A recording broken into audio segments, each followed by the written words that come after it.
Respected author and commentator George Megalogenis argues that immigration should become a first-order priority for foreign affairs if Australia is to complete its transition to a Eurasian nation. There's a couple of statistics that matter today. So Sydney and Melbourne are Eurasian cities in terms of their ethnic mix. They've already made the transition from sort of Anglo-European to Eurasian.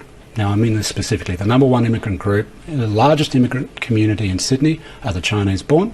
The largest immigrant community in Melbourne are the Indian-born. That country that we already are in Melbourne and Sydney and will inevitably become in the medium term across the continent, that country can't think of itself as a European nation.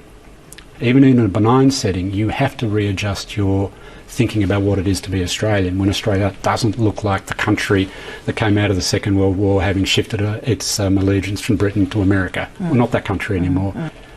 Nor should we want to be. But it's that conservative rump that still occupy many other states around the country that still want to hold on to that, which makes it politically very difficult. The southeast corner of Australia is already Eurasian. But the north and the west are actually more Anglo relative to Melbourne and Sydney than they've ever been. You've got your leaders trying to juggle two Australias, a modern cosmopolitan open Australia and an older Australia, and I don't mean just older in terms of its skin colour, I mean older in terms of an ageing population. Now those two Australias, you can't let them separate. If you think about what Brexit and what the Trump election are about, the Brexit and Trump elections are really a polarisation around an immigration issue. The sort of east and west coast of the US and a place like London are winners. Even in an Asian century, are still winners in a globalised setting, and the rest of the country, where the sense of opportunity or sense of